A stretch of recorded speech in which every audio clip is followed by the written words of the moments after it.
Hey, Shorties, what's going on? Give me 1 second. I'm just going to make sure my mic's up nice and loud and all of the above. How do I sound? Can you hear me?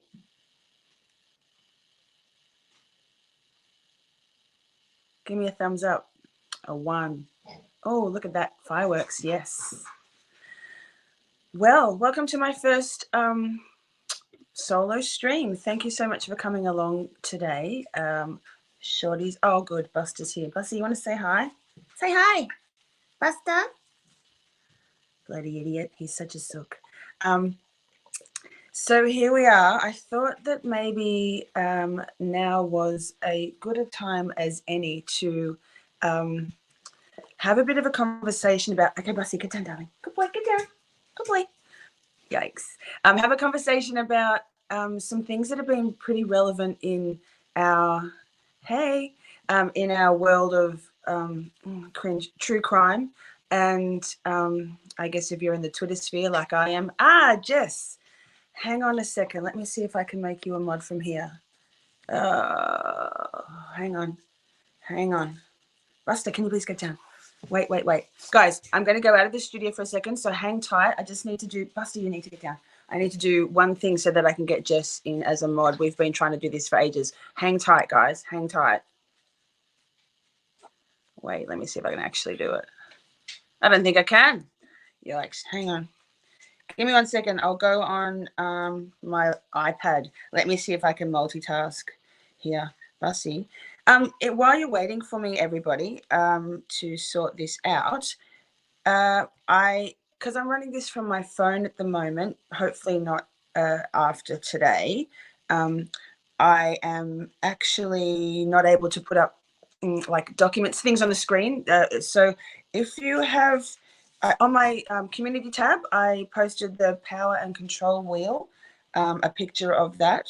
And I've also just put it up on X, on Twitter. And so if you want to grab that and pull it up so we have something to refer to, I'll be referring to it here on my iPad. But if you wanted to be able to refer to it, I will like read it out. So we'll see. Let me see. Jess, maybe I'll do it next time. Oh my goodness. Let me see. Wait. No, wait, I can do it. Hang tight, guys. At least there's no robot. Cross fingers. Busty, you're killing me. Busty. Me. Okay, what have I got? Me. View channel. I'm actually live. Going to live. Oh, there's me right now. Okay, Jess.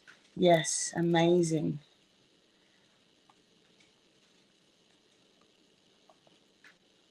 Could it be real? Jess, type something and see what you got.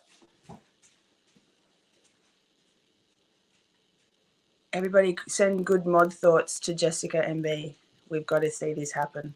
Honestly, it's been 3 weeks of me trying to be able to add Jess as a moderator. While we're doing that, let me get out of, I just have a feeling that maybe having internet on my iPad might get me in the robots. Okay, so Jess, if it's not sorted, I will do it after this time, I promise. Goodness gracious. So there's been a lot going on in the last week or two. Hi, welcome everybody coming in. Thank you so much for coming on in to have a pretty important, I think, conversation.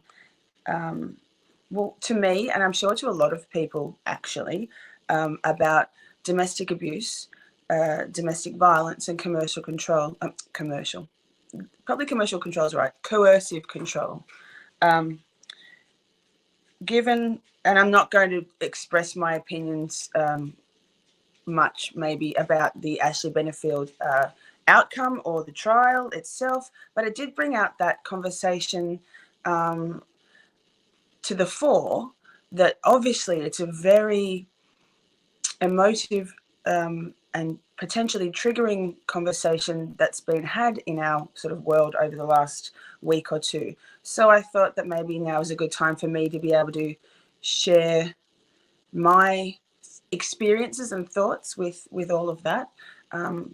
with you all, perhaps a little bit to like, I know on social media platforms, or X, Twitter, there was a lot of, oh yes, Jess, sorry, yay, I'm so glad, welcome. Hi, Scott. So I guess there was some doubt in some people's minds, or not even doubt, they just assumed that given my stance on that that case, that obviously I have no direct lived experience with coercive control, domestic abuse, and domestic violence. And honestly, it couldn't be further from the truth. So, and I respect everybody's opinions, as I hope you all respect each other's and mine. But for me, that trial, or that witness, that defendant, didn't necessarily ring true in her telling of the moment in time. I don't deny, and never did, although I did a few thought exercises, I certainly don't deny that perhaps, or almost certainly, there was a lot of coercive control going on in that relationship. And from Doug Benefield to Ashley. But at the same time, my manipulator radar, my narcissist radar, went off and peaked very much with regards to Ashley also. So my stance on social media, and you don't have to agree, of course, obviously, I celebrate different opinions, was that they were both shitty people, yeah, and that both narcissists, probably both controllers, manipulators, and however, whatever form that took, it's just that I think that probably Ashley Benefield was the better of manipulating entire situations and articulating or reporting those things so that she came out looking more the victim, where I think probably it went both ways. That's my opinion. But so for me, my questioning of her legitimacy was not of her as a victim so much, although I feel like maybe there was some embellishing there, but also more so from her, what actually happened on that day. So I mean, we can get into it later, but I just thought I'd sort of lay the foundation for why we're here today. For me personally, is that my stance was quite strong, that I think that that the outcome was a just one for Doug Benefield and for Eva Benefield, that that they were both shitty people, and that when narcissists decide that they're going to take the other person down and win at all costs, perhaps that's what happened there, win at all costs, and that Ashley kind of won the ultimate battle. So we can talk about it more, but that's the foundation for this. So for me, I have two quite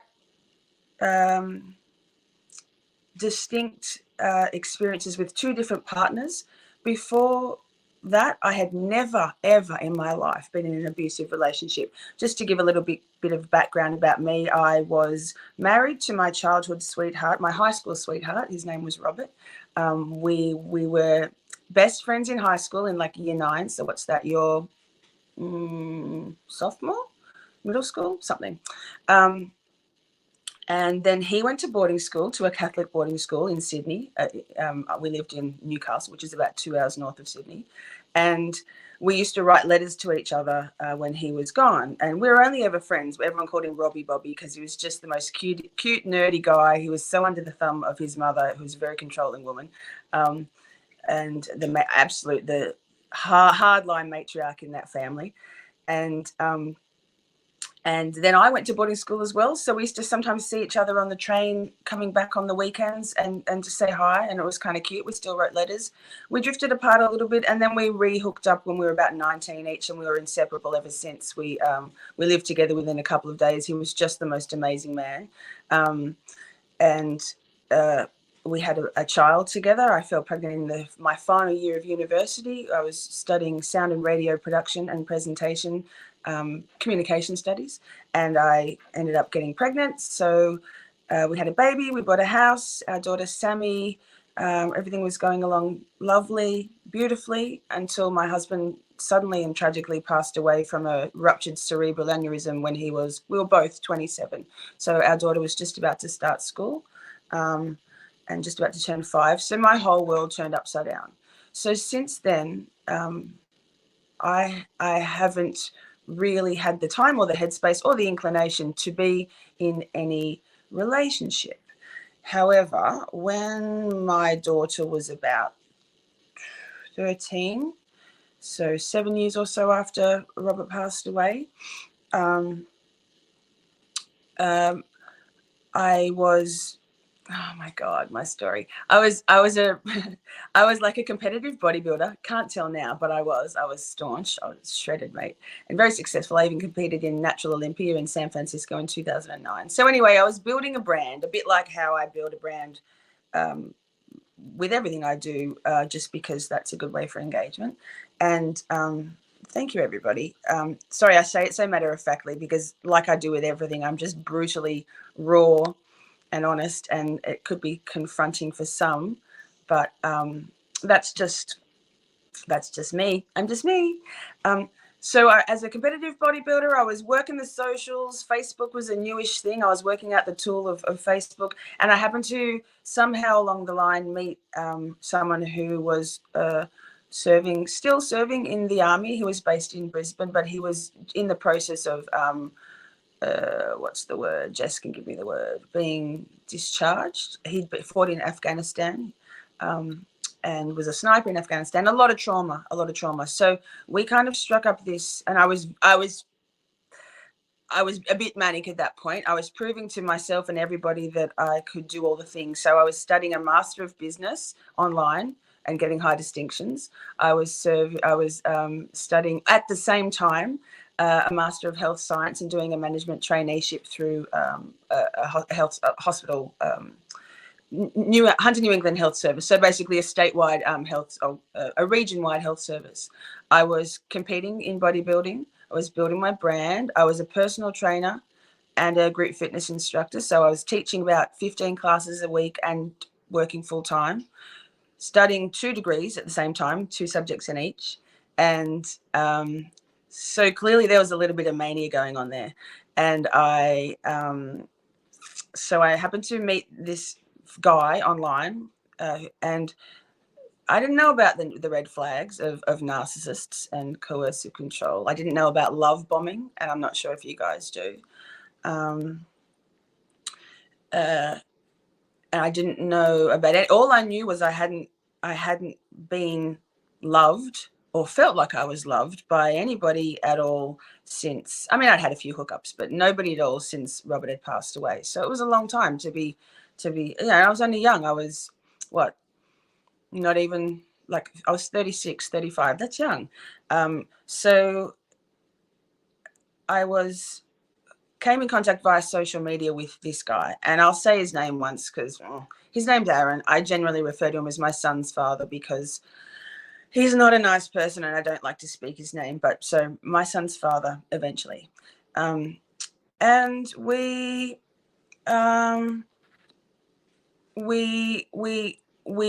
fell online passionately in love. Take that with a grain of salt because it turns out it wasn't love. And he was in the process of being discharged from the army and moving from Brisbane, even though he was from Canberra. He was located in Brisbane, moving from Canberra, which is our national capital, to Adelaide, which is right down the other end of Australia. And I was living in Newcastle, which is about halfway between the two geographically. So within 2 months, not even, I decided to sell my home, to relocate to Adelaide.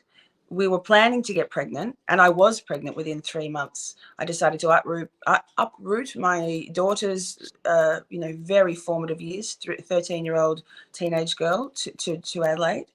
And it all seemed like a very good idea at the time. having said that, there were, now looking back, quite a few serious red flags as far as love bombing and coercive control. Probably not as serious as my next relationship and my final one, maybe, we'll see.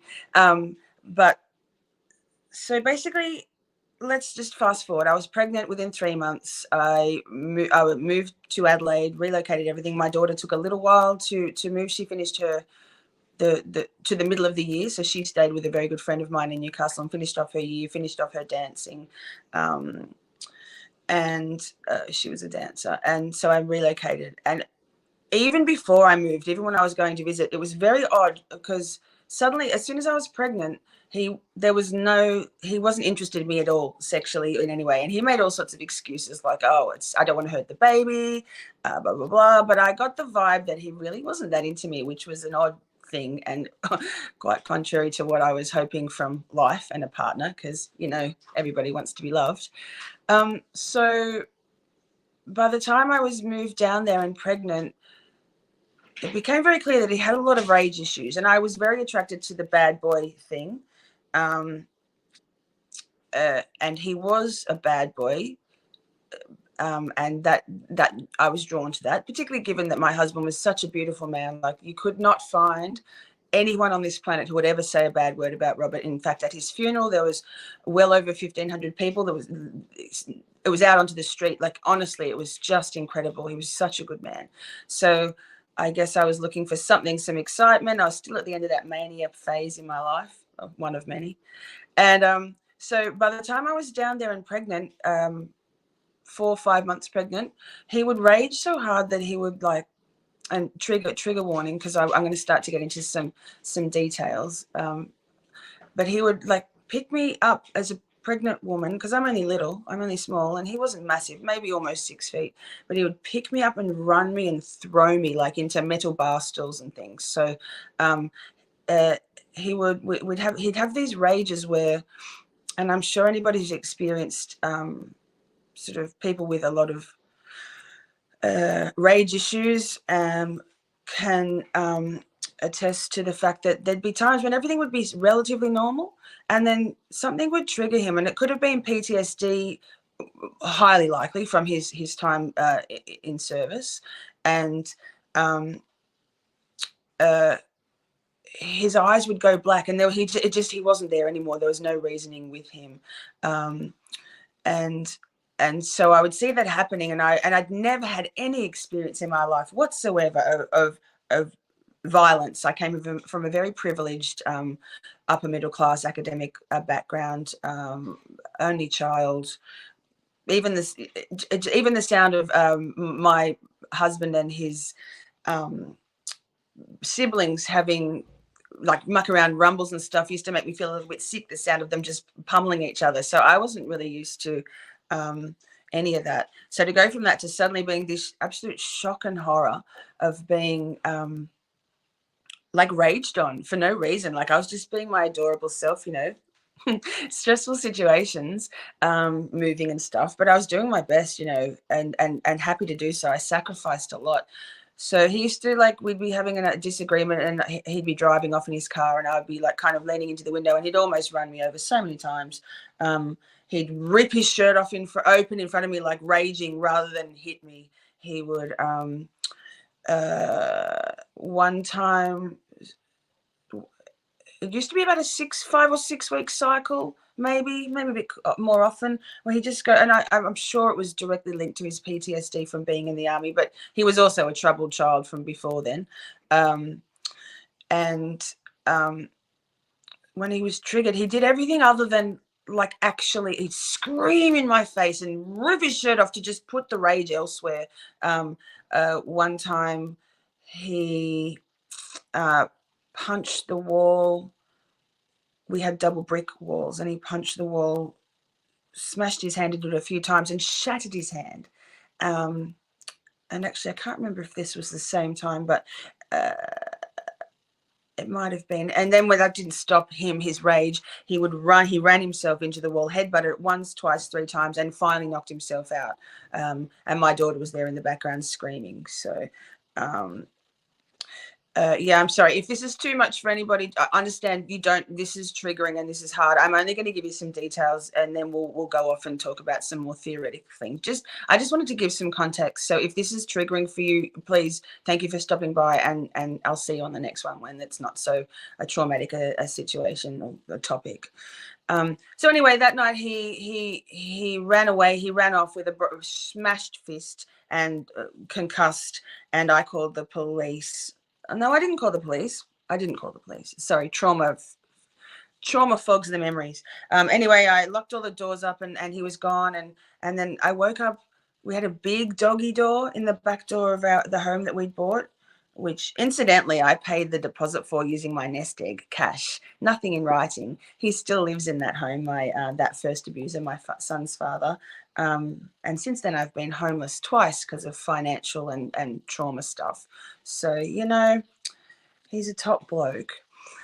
So anyway, I woke up in the middle of the night to suddenly him standing over me in the dark, me thinking that I had locked the house up, but he'd crawled in through the doggy door and was standing over me with a knife. Fantastic. So that's terrifying. He went in through the doggy door, Peggy. Yeah, right. What a psycho. So I mean, I can't remember. I think the police had found him and brought him back. My parents insisted on me not filing. I actually did file charges and for domestic violence and things, and they insisted that there was never any evidence, or they could never see any signs that my son's father had ever been, you know, violent towards me or my daughter. I mean, okay, so there's family trying to step in and dictate what they see, the public persona, and not what's happening behind closed doors. The final straw for me in that relationship was he used to work away on offshore and doing testing for rust and corrosion on oil rigs. So he would be a fly in, fly out person. So when he'd come back, I don't know, it was just a whole shit show. So just one time he would come back and he was very stressed, and there was all sorts of suspicious things happening with his phone. And I had a feeling there was something weird going on, very weird. And he always used to have his phone on airplane mode, which, you know, that's a good way to make sure that no messages are coming through while they are. And then one morning, I can't remember. I think I was probably just trying to be like, hey, can we be like nice to each other? And maybe I was asking him about the airplane mode thing, and he again, trigger warning, but I was holding the baby. Kobe, our son was only 9 months old, and it was before work. I was working full time. And he grabbed me and I was choking me and saying, "Are you scared now?" Like, bitch, or it was probably actually cunt, actually. And strangling me out to the point that I almost fainted, almost dropped the baby. I was standing in the kitchen in hard tile floors, and that was the final straw for me. So that was my first experience with that. Of course, there's a lot in between. Hey guys, what are you barking at? You being tough, Poppy? Say hi. Poppy's in the house. Sorry. Poppy, you distracted me. I love you very much. Can you get down now, beautiful girl? So let's just fast forward. I was going to stay in the house, and because I had the kids, my daughter and our son, and he was living elsewhere. And while he was living elsewhere, just in a room in his uncle's house, I wasn't really letting him see the child, our son, because he didn't have a proper place, and he had a lot of shit going on. Obviously, there was some issues there with the safety of our son. I felt, but once he got himself a place to live and stuff. Well, actually, he didn't. He suddenly said, no, I need to live there. I can't afford the mortgage. I'm going to sell it. So you need to get out. So I had to find a new place to live with the kids. Did that. So in my work, I was doing promotional work as well as being a bar wench, like going after my full-time job as a store manager in a ladies' activewear brand, Lorna Jane. And I was teaching classes, but I was also doing promo work. So bar wenching, going and being a host, like fully clothed, y'all, in like places all far away. Oh, Sarah, thank you so much. That's so cute. I appreciate that. Thank you for buying me coffees. I really appreciate that. Thank you. Then one day I was at this place. So where I lived was quite close to the centre of Adelaide, the city, and I was working right a long way away. It was like almost an hour's drive out into the suburbs and into the hills. And I was there bar wenching, and suddenly like it was a secret. I thought what I was doing. I was very clever and subtle with what I was doing. I was just trying to make extra money, yeah. And then I turned around and looked out the bar, out the entrance to the bar, the hotel, and there was my son's father just standing there. So he was, even though he didn't want me, and he made that perfectly clear, he was still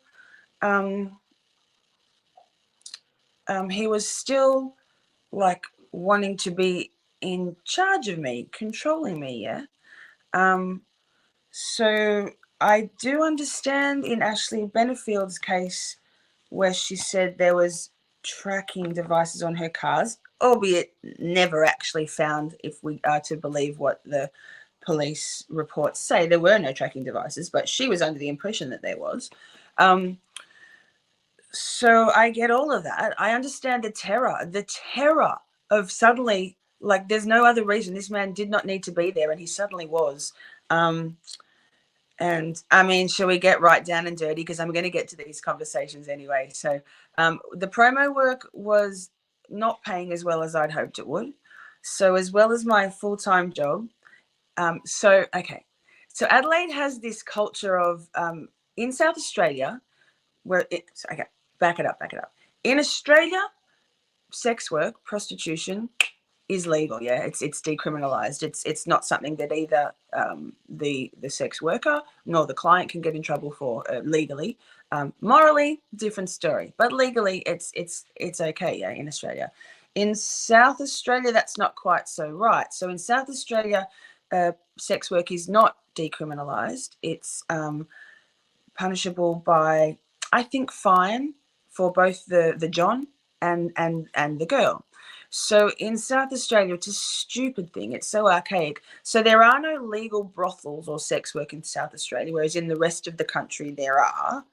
Hashtag speaking from experience. But in South Australia, no. So when I was living in Adelaide in South Australia, I decided that.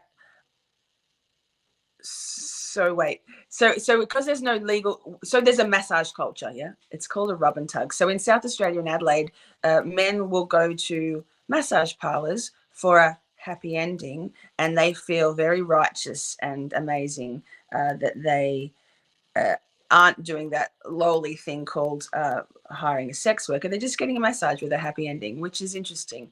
The downside of that from a public health point of view is because there's nothing legislated in place, there's actually no mandatory health checks for sex workers or massage therapists in South Australia, and there's no mandatory requirements for protected sex. And it happens still. It's just that everybody's getting away with like raw dogging it, and it's just a whole public health issue. Anyway, also the girls can and the guys can be legally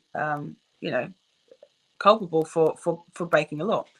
So I was working in a massage parlor, and he somehow found out about that as well, and you used to think that that knowledge was a tool against me, a coercive control tool, because he said, like, I know you're working there, and I'm like, well, okay. But the funny thing was that once he showed that he had that knowledge, I kind of had the upper hand, because knowledge is power, and so I knew what he knew. So I'm just going to pull up that that power and control wheel, because it's pretty. Wait, if I can open this up, it's pretty helpful. I wouldn't mind a little bit of theory to back what I'm saying here, rather than just story time. So if you are able to pull that wheel up that I posted on my community page, or if you're familiar with it, it's basically a wheel of physical and sexual violence that is broken up into 8 quadrants. And they did talk about this wheel in the Ashley Benefield case trial. I actually did have this already saved because I am a grizzly. So if you know the DV distress signal here, here, here. If you see somebody do that, or if you're in trouble and you need help out in public, that's the distress signal. So share it, yeah. If you're in distress, if you see someone in the back, I'm sorry, I've got my camera not mirrored, like this. If it's behind their back, anything means they need you to help them. Please help them. Call the manager of the restaurant or call the police, something, right? And so let me just, like, here's me being all technical and shit because, that's my old vape, lol. P.S. Vapes are back in my life. Addiction. Okay, so let me go through them. So there's 8 quadrants. We've got using intimidation, using emotional abuse, using isolation, minimizing, denying, and blaming, using children, using male privilege, using economic abuse, and using coercion and threats. Okay, so I'm not going to go through them like in an orderly fashion because I'm rather more chaotic than that.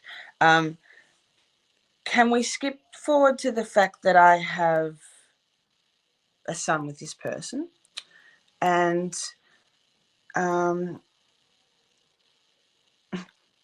sorry, Ernie just got me. You're still smoking durries, Aaron? That's all right. Go for the vape. They're so much better. If you're going to have nicotine, you may as well. All right. So let me skip all the way forward to at the end of my time of being, because I went from being a massage therapist to being a fully blown sex worker. I worked in an establishment, in fact, one of probably the most opulent establishment in Australia. Hashtag Gotham City represent. And I was rather successful there financially and reputationally, just saying. And then I left there for certain reasons and started doing private sex work and escorting.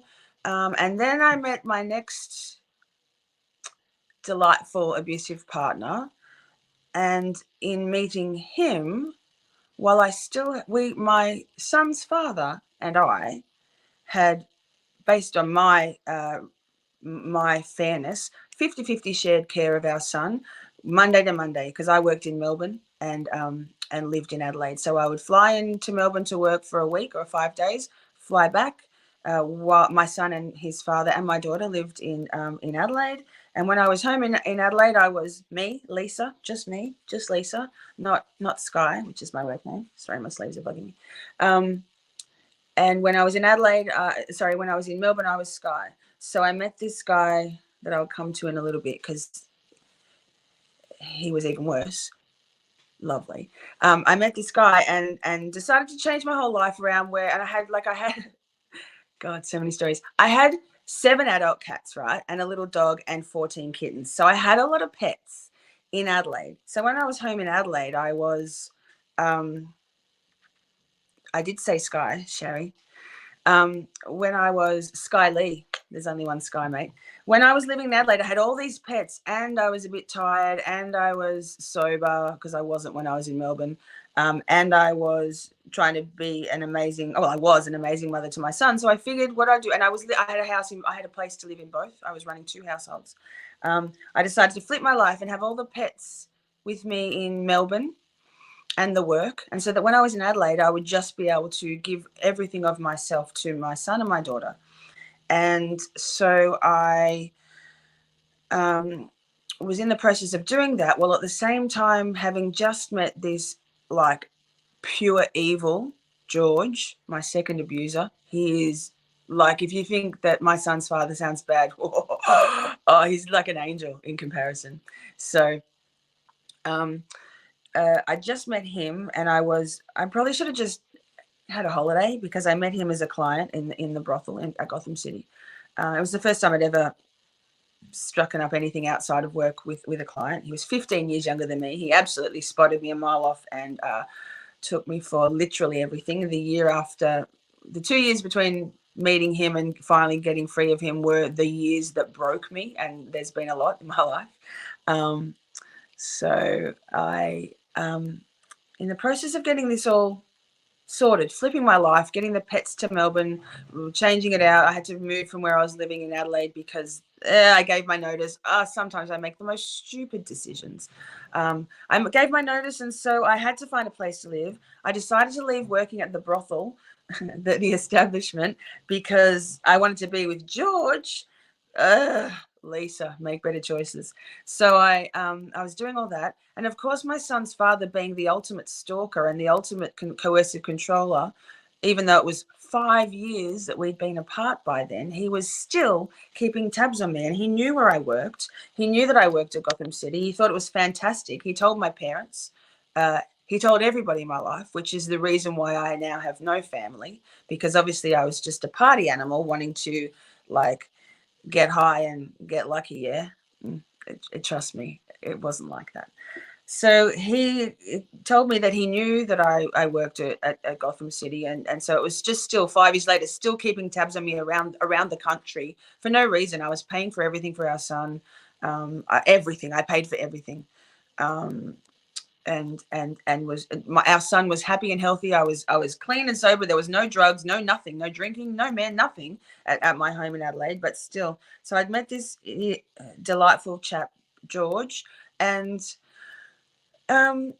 he was very quickly sinking his claws into me, systematically dismantling all of my support networks. He spotted me for being a vulnerable person. I am a vulnerable person in terms of wearing my heart on my sleeve. Maybe not so much now, but having blind faith in humankind as being good and having no agendas, and that there being no evil. There is evil. And so when I was going back to go to Adelaide for a visit to see my son, I called my son's father. This was in early January of 2017, to say, I'll be back to organise it, the logistics. And so I've got to roll it back. Sorry, a little bit. So about 6 months before that, my daughter and I had a massive falling out. She was my best friend. We were so close. And we had a massive falling out, which is for another time, probably a trauma episode. But she was no longer speaking to me and hasn't spoken to me since. I had really nothing but for my son.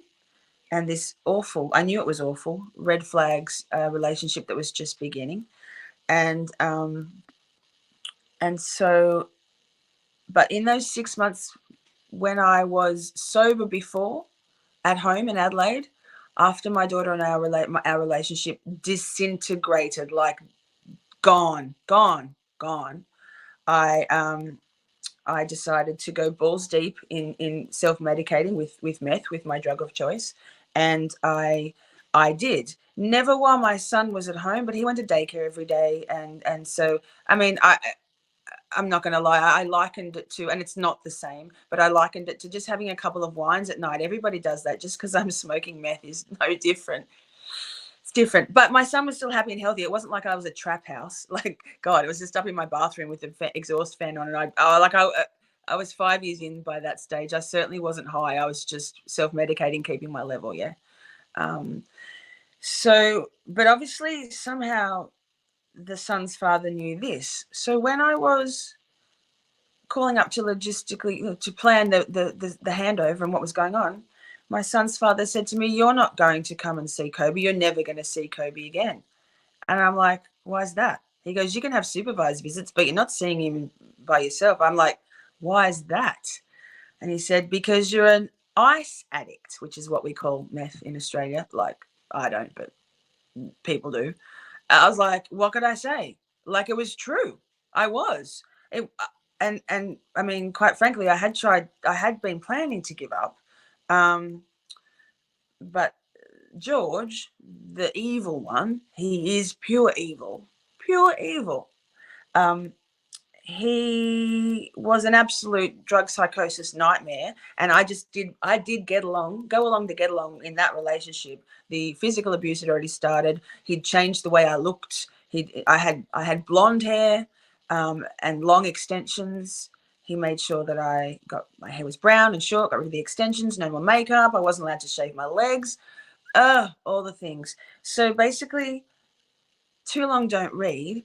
The use of children as parental alienation and buying, using them as a tool. I've experienced that too. I've been on the tail end of that. Like, I am Doug Benefield and all of that. Like, I wasn't perfect. Doug Benefield isn't perfect. God, my sleeves are killing me. Doug Benefield isn't perfect. I wasn't perfect. I wasn't evil, but I wasn't perfect. And my son's father found a way to use my perfect flaws against me. And when I thought back to it, even from the beginning, I was only ever to my son's father like an incubator. Like, he had said to me he wanted to have a child before he was 30. Yes, he's also younger than me. And he did. I was pregnant a few months before. I think our son was born a few months before he turned 30. So all of that. No shaving legs. That is controlling. Nosy Rosie. Yes, here was the thing. So let's just move on to George the Delight, because wow. I knew at the time that it didn't feel right, but I wasn't aware of the narcissistic tactics and the abusive, coercive control theoretically. I certainly wasn't aware of this power and control wheel. And he was also crazy, so it's not a fair representation, like actual crazy. He had drug-induced schizophrenia, and now he's full-blown schizophrenic. He's a fucking nut job. I'm lucky to be alive. I'm lucky to be alive, both at his hand and also subsequently my mental health. Like, he broke me systematically, in every way. Wow. But the shaving the legs, he was absolutely positive, talk about projection, that I was doing the dirty on him, that I was sleeping with other people, fucking around on people on him. Like, I would never. And also because I was just out of being a sex worker, an escort, he was shaming me on that, even though that's how he met me, and it was, it wasn't a surprise. And I have no shame, zero shame, no remorse, no shame for the work I ever did. I'm proud of that. I am proud, and I think it's admirable work, and we will get into that another time, because I have so many funny stories, tragic, funny stuff. Sorry, scratching my ear. But so the shaving the legs thing, because he was positive that I was probably going to be, like, if I could ever get out of his sight, that I would be doing the dirty on him. If I wanted to shave my legs, I could shave one leg, not both at the same time. I certainly wasn't allowed to shave my bits and pieces, my lady bits, and also shave my legs. It was a whole thing. So controlling every part of my life. He made me go through my phone, and we couldn't work out, because we were probably cooked. We would have been like on drugs. We couldn't work out how to actually delete the contacts, any male contact in my phone. So he made me go through, and I had thousands of contacts. Like, I ran a network, yeah. I had thousands of contacts. Every single one that he thought was probably a man, I had to fucking delete the number out manually. Oh my God, he was so crazy. So yes, Ernie Birdie, as far as cheating, like, I don't know about you, Aaron, but this guy, drugs were a huge part in his paranoia and his psychosis, and also projecting. But so it got to a point where there's so much in between. He ended up going to jail for abusing me. Okay, so trigger warning. It started with just a slap. And like, it was a hard slap, and he was suspicious on everything. He used to go through my phone, scroll back to years before I even knew him, or months and years, and pull me up on things. And because it was psychosis, it wasn't even logical. Also, so narcissists, there's no logic there. It's just what they say goes. So it started with a slap, and then he kind of diminished that by saying, yeah, but you like it. Like, that's how you like it. I'm like, well, like, not in that context, and not that hard, and yikes. And then again, trigger warning. He was at the end of a bender, a 5-day bender, and it was just a nightmare. I was terrified of him. I knew he was so dangerous, so reckless, so unpredictable, predictably unpredictable. And it was at the end of a very long bender, and he'd woken up out of a drug stupor in an absolute rage and all weird. And I was just trying to get away. And the friends that we were with did get me away, but he insisted on coming with me. And when we got back to our apartment, because we lived together, trigger warning, like in his psychosis at the end of a 5-6 day no sleep for him, I'd slept, but he hadn't. He cornered me in the bathroom, and for the first time in my life, and this was a guy, he was a 90-kilo stocky guy. He was an enforcer, like a thug for the Comancheros, one of the local, not local, bikie gangs. And he had no worries punching anybody. He's probably killed someone by now. I'm surprised he didn't kill me. But he punched me in the face, in the eye 3 times, and I've never been punched before. And so that was a fucking shock. And then he wouldn't let me get ice. He's like, nothing, you're fine, there's nothing wrong. And that began a 4-hour rampage of absolute terror for me, trigger warning. He was sort of appeasing me, and I was just in shock, yeah. And then he wouldn't let me put ice on it, so I had this ever-growing gigantic, the black eye lasted for weeks, yikes. And then he finally said I could have a shower, and I got in the shower, and then he cornered me in the shower, again, trigger warning. And I'd already learned to move my head out of the way, so I moved my head out of the way, and he punched me in the ear instead a couple of times. So I had a black ear and a black eye. But I did learn very quickly from that to always be in a soft place if you're going to get hit. If you're in a soft place like carpet or bed, at least you only get you only get the impact, you don't get the reverberation on the tiles. So I learned very quickly. That ended up with him, oh God, trigger warning, like he was jumping I was curled up on the floor. I finally got into a soft place, curled up in the floor close up into the bed, and he was jumping on my temple, on my temple, with his full body weight, wearing steel cap boots. So and then he kind of came out of that rage, and he just went into weird psychosis shit, like the stories I could tell you. Like I just had to manage his crazy as well as his violence. It was tough. And then I thought I was having an asthma attack later that night, and I didn't have any Ventolin, and I couldn't breathe. It was like, 12 hours after, or 8 hours after all this had gone on.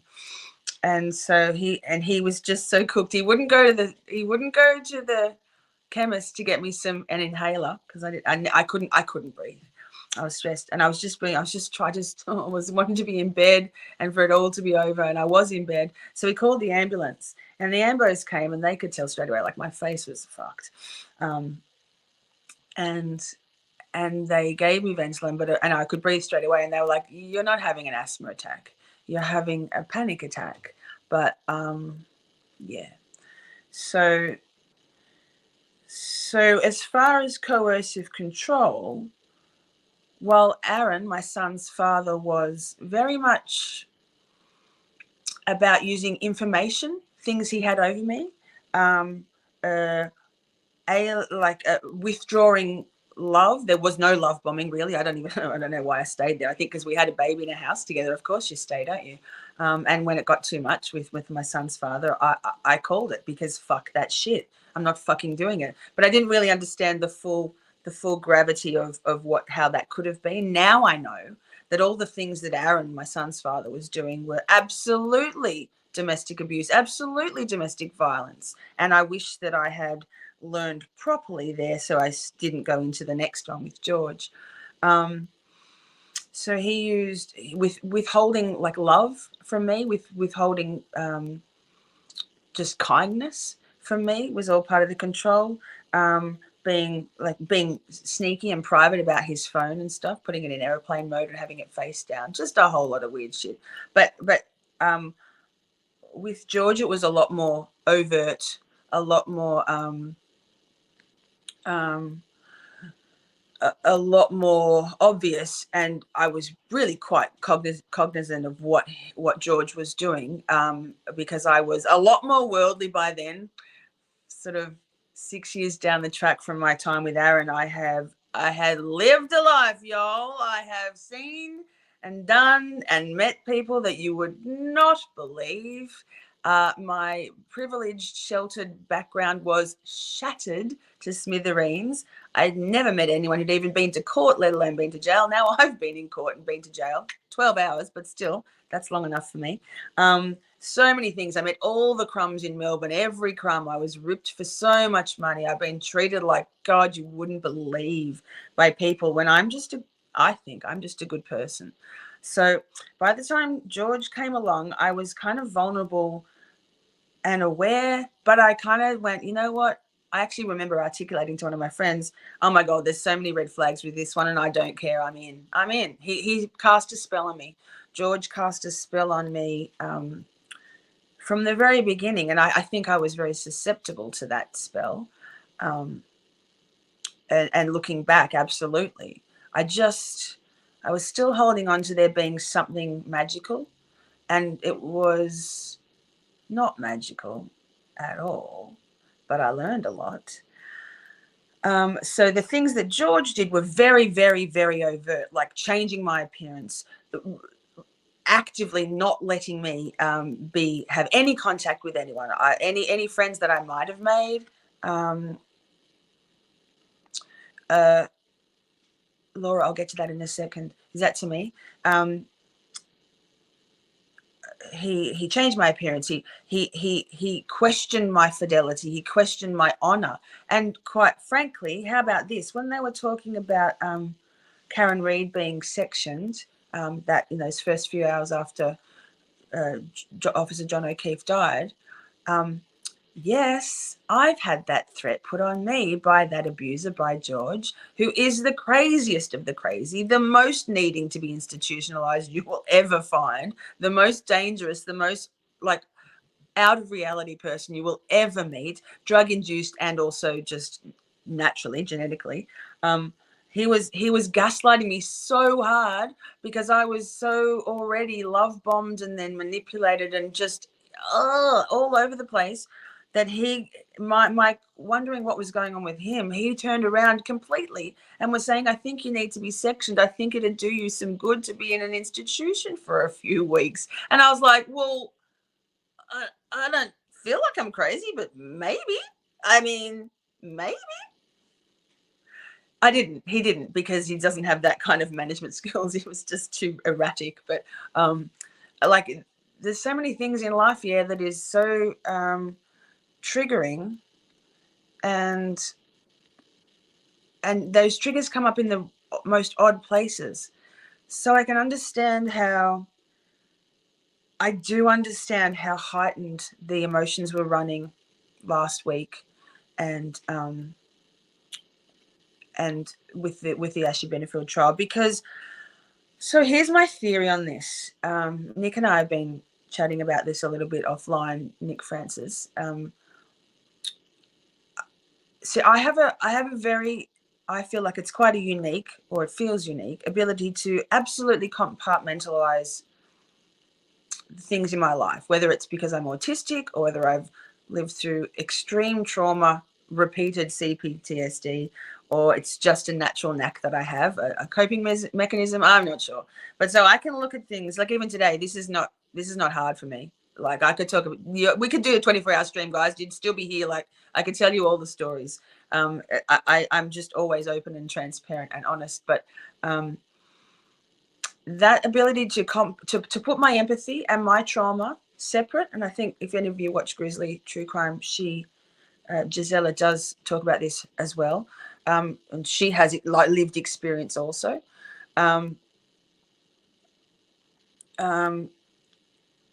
But to put that trauma and that empathy separate, and to be able to look at things not through my lens. Yes, it brings things up for me, but not putting myself in that situation, like, at all. But that's tough. And now, like, 2018 was the year that I got away from George, so that's a long time between that direct abuse and control. I've done a lot of healing since then. Like, I have actively worked on loving myself again and understanding narcissists, understanding psychopaths, understanding myself more than anything, so that I can be at a point now. Like I think if you were here in my addiction with Katie, my first live, I did the shadow work. Like I did all the time to understand why I got to where I was with those two men, and why, what about me that made me not to victim blame myself, but I had to know myself to make sure that I never got like in that position again. I had to understand humans, psychology, all of the things to make sure that that never happens again, because fuck that. Never, ever, ever. As soon as I see like the smallest red flag, I'm fucking out, mate. I am out. You can take your gaslighting, you can take your like love bombing and stick it, champ. I don't care if you think you're a romantic. You're not a romantic. You're using domestic abuse, coercive control tactics, and I'm not. That's not it, mate. That's on you, not on me. It's just not. So I did all the work. I've done a lot of research because I needed to understand why these people, two men, what they were doing and why they were doing what. And I knew intrinsically, I knew intuitively why. I just didn't know. I wanted the textbook. I wanted to know what was behind all that. So with understanding why, it doesn't make excuses. It just means that you can absolutely see where things are coming from, and it's not so foreign. Yeah, it's not so. There's not so much xenophobia there. You get it. You don't agree with it. You don't like it. But if you can understand why, it helps have a lot less anger. And that was for me how I have come to terms with the things I've lived through, and what about me to work on so that I don't end up in that position again. So, hey, Miss Jen, thank you for coming for a minute. But if you're very recently experiencing or currently experiencing domestic abuse, or if you have a family member, or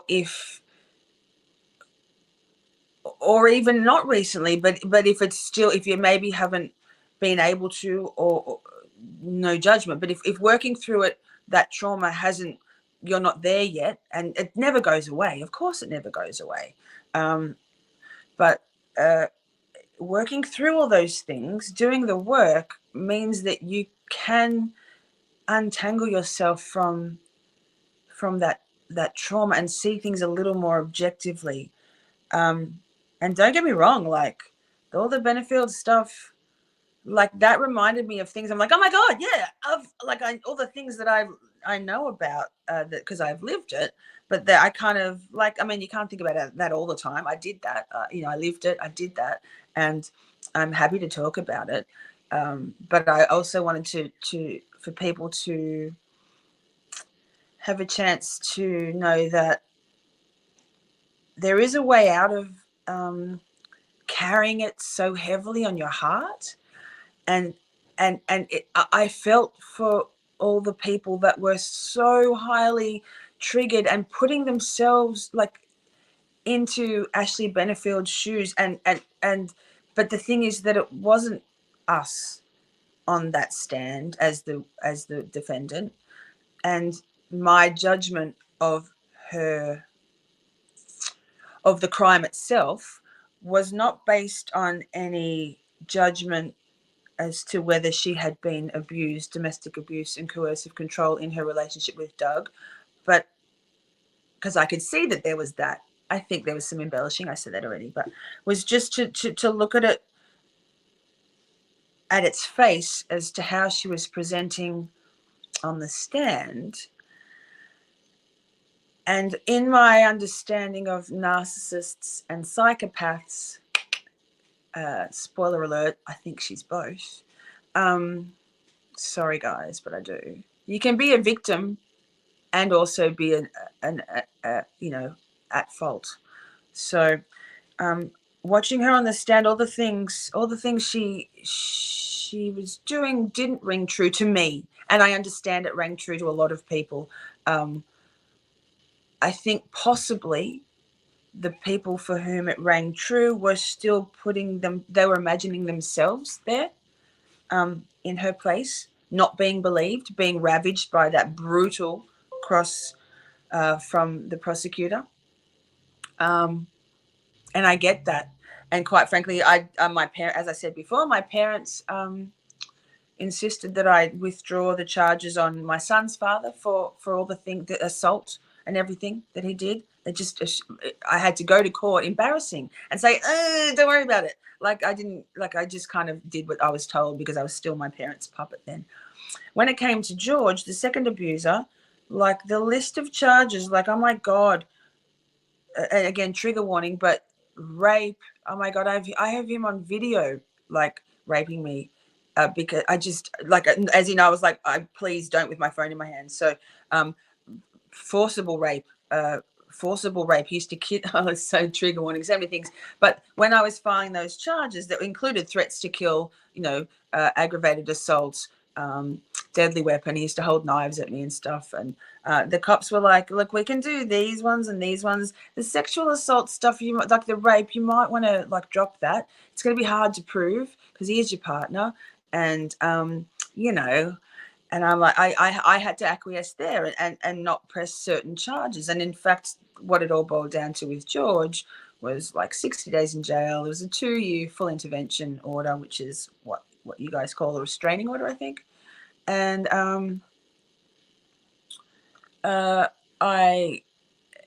you have to make some concessions sometimes in the eyes of the law, like the cops that were going, taking my statement, which was incidentally a 25-page statement. She wasn't good on summarizing. She wanted to write every word, and clearly I'm going to have a lot of fucking words because I'm me. They were like, honestly, it would be awful in court for you to have to stand there and be shamed and be doubted for your experiences. So I did drop whatever charges I could, to minimize the re-traumatization of me in that situation. So yes, Leah Baker, women do have so many different experiences. We need to be kind to everyone. So I guess, again, still, like, I honestly, I just tried in my interactions during the Benefield trial, my interactions on Twitter, I really did try to, every time I said anything was to say that in my opinion, so and to not shame anybody else or try to convince anybody else. I was just making statements and observations, and it was quite frustrating and kind of wild for me to have so many people coming in at me. And I did say, come at me, bro, so I invited it, but like shaming me for my opinion, kind of like keyboard yelling at me for my opinions, and calling into question whether I had a valid right to have those opinions. Like, what would I know? Well, I mean, I know a few things, but I'm not going to say, what would you know? Like, so I just think in social media stuff, it's important to be kind, to be empathetic, to think before you type. Because I was doing I don't know, some people, maybe, I know a lot of people probably remove themselves from my stance on that because it was triggering for them. And I appreciate that those people didn't leave me completely. They stuck around because, this too shall pass. Nothing lasts forever. And I'm not posting about it at all, tweeting about it at all now. But I don't ever have an agenda with what I say. But in those interactions, I was very careful to be as minimally argumentative and as to take out any sense of judgment or aggression in what I was saying, because I understood why people were, being so rightfully triggered. I get it. Yuck, it's a horrible subject. So everyone has an opinion, yes. They're like assholes. I just think, though, that there's nothing in opinions. There's no such thing as a wrong opinion. You can be wrong in misunderstanding facts. You can be right or wrong. Opinions, no. There's no such thing. Opinions is yours and yours to have, and that's your right. And so one of my merch logo things is that's on you, because honestly, I'm just saying how I feel based on my understanding, but I'm not going to tell you how you should feel. And if you're feeling a certain kind of way, like, that is on you. And not to be mean about it, but it is kind of like, it's not my responsibility to it's not my responsibility to pussyfoot around people who, oh god, that sounds that's not the words I would have typed, y'all. Like, you got to do the work. You can't come in like all guns firing at people when I don't think I was being offensive. Anyway, enough of the defense of Shorty on Twitter. Has anyone got any questions? Because I know we're going to get pretty close to Aiden going live and stuff, and I'm just like monotoning here, soliloquying, you guys. Has anyone got any questions? Oh, Ruby, I'm so glad.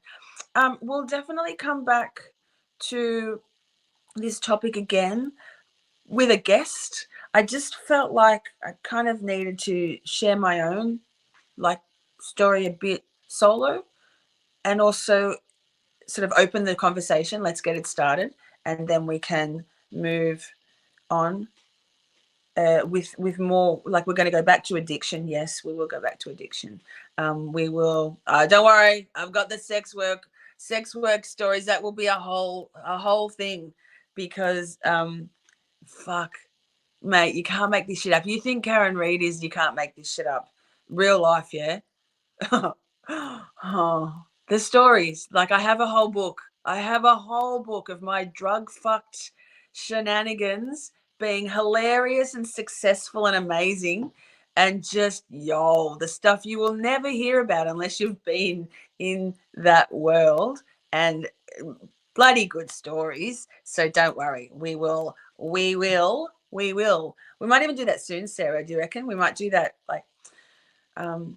Yeah, I'm actually going to only be doing probably one, like, just Saturday Night Live for the next foreseeable future, because I have to find somewhere to live again, because homelessness seems to be looming once more if I don't get myself organized. It's just a whole thing, like, literally, you cannot make this up. But so Saturday, my time, so your Friday nights, my Saturdays will be spent like looking at rental properties and doing my best to not end up homeless again. So pray for me, everyone. So I won't be doing Friday night streams for a little while, maybe the occasional one. Next weekend, on this same time slot, a bit earlier actually, it'll be 5:30 p.m. I'm going to have Mazza and Katie and hopefully Paul Christoforo for like a bit of a group chat on what's happening in court this Friday. And then we'll go from there. Unfortunately, the time zone and my work schedule and all of the things mean that only Friday, Saturday nights for me. So thank you so much for being here. Don't forget to hit like, share this episode. Lol, I'm hilarious. Share my delight. Yeah, I'm a fucking delight. Share it. Share the love. Sprinkle that shit around. We're only like now a couple of hundred viewing hours away from me being able to have memberships and stuff. Not that I like, not for the dollars. I want to have the community. It's amazing. So having you all here, I really appreciate you being here. Thank you so much. And thank you for listening to my yammering on, rabbiting on, sort of aimlessly. Yes, Nosy Rosie, what's your question? Alaska. Oh my God. Israel Keys, Mama Jamma. Yikes. Where do we start with that one, Jesus? What is my favorite KR chat names? Oh my goodness, that's a tricky one. I mean, Paul O'Keefe's crotch, Sarah in shock and horror, Beb's squeaky chair. They're the ones I can think of at the top of my little head. Thanks, Gun Lake. Thanks to everybody. Like, share, subscribe. Oh, Wait. Can I do it? No. Jeez, mirrors me. Mirrors in me. I can't. Clip it. Lisa's a whack job. Thanks, guys. I will catch you on the next one. Make sure you drop a comment afterwards. Like, share, subscribe. Love you. Mwah. Peace, shorties.